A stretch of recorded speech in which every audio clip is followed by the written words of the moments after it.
Good morning, students. Students, as you know, we have been doing the introductory part of the famous novel Oliver Twist by the veteran novelist Charles Dickens. And today we will conclude this section of introduction. Students, Oliver Twist has been the subject of numerous adaptations, including a highly successful musical play, Oliver, and the multiple Academy Award winning 1968 motion picture. Disney also put its spin on the novel with the animated film called Oliver and Company in the year 1988. Students, yesterday I told you that Oliver is born into a life of poverty and misfortune, raised in a workhouse in the fictional town of Mudfog. This town is located 70 miles, that is 110 kilometers north of London. He is orphaned by his father's mysterious absence and his mother Agnes's death in childbirth. Welcomed only in the workhouse and robbed of her gold name locket. Students, the novel is the story of a young orphan Oliver and his attempts to stay good in a society that refuses to help. Students, yesterday I told you that Oliver is born in a workhouse to a mother not known to anyone in the town. She dies right after giving birth to him, and he is sent to a parochial orphanage where he and the other orphans are treated terribly and fed very little. So, students, we will continue with this introductory part.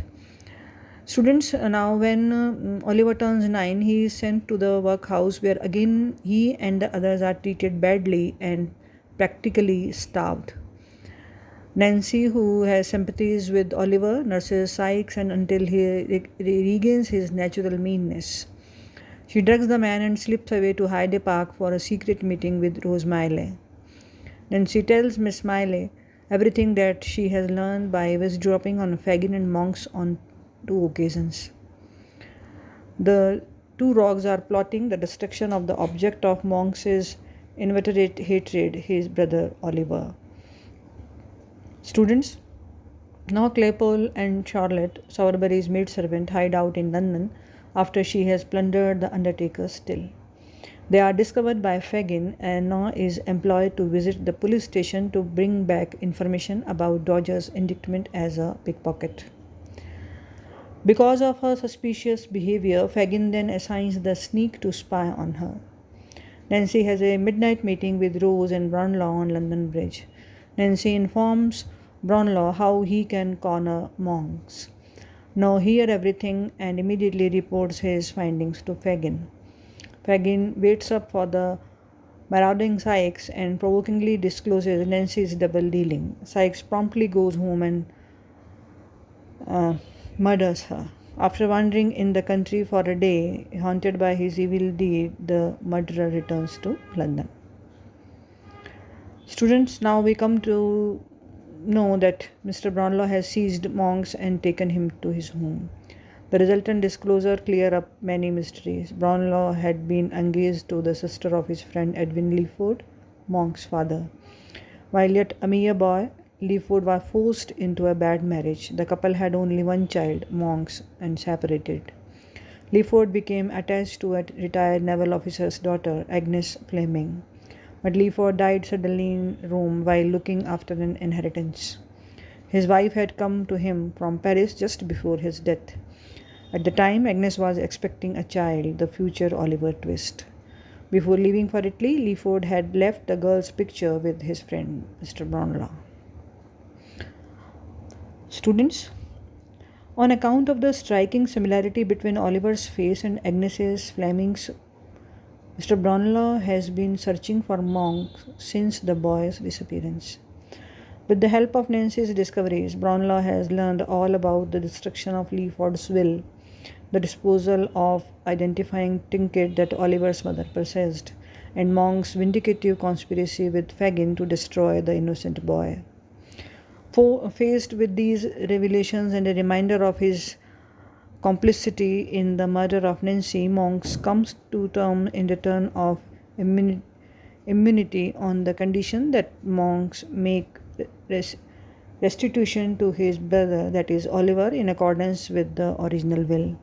Toby Crackit and Tom Shintling have taken refuge in a crumbling building amid ruins of Jacob's Island and in an inlet on the south side of the Thames. Fagin has been arrested along with Claypole while Shitling and Bates escaped. An unwelcome addition to the group is Bill Sykes, who is being tracked down. Charley Bates turns against the killer and raises an alarm to guide the pursuers. Attempting to escape from housetop, Sykes falls and is hanged in his own noose. Oliver returns to the town of his birth with Mrs. Miley, Rose, and Mr. Losberne. Brownlow follows with Monks. Monks confirms that he has already declared in writing. The past history of the two half-brothers is recapitulated. Their father's will left the bulk of his fortune to Agnes Fleming and her expected child. The Bumbles admit their part in the affair after being confronted with Monks' confession. A new discovery concerns Rose, who is of uncertain origin, although recognized by Mrs. Miley as her niece. Rose is in reality the younger sister of Agnes Fleming, hence Oliver's aunt. Harry Miley has repudiated his station in life to become a village person, so the way is cleared for young couple's betrothal. Fagin is found guilty and sentenced to be hanged. While in prison awaiting execution, he disintegrates into a state of unrepentant maliciousness, but on his last night he is visited by Brownlow and Oliver. Regaining some semblance of humanity, he reveals the location of some papers relevant to Oliver's interest. For testifying against Fagin, Claypole is pardoned and he and Charlotte live by disreputable means. Charlotte Bates reforms and becomes a herdsman. The other leading members of Fagin's gang are transported from England. In accordance with Mr. Brownlow's recommendation, Oliver shares his fortune with Monks, who nevertheless later dies in prison, destitute. Rose and Harry Miley are married and Mrs. Miley lives with them. Brownlow adopts Oliver and they settle near the parsonage, as does Mr. Losberne. The Bumbles lose their positions and become inmates of the workhouse where Agnes Fleming died after giving birth to Oliver Twist. Students, here the discussion part of the novel Oliver Twist comes to an end. Thank you very much.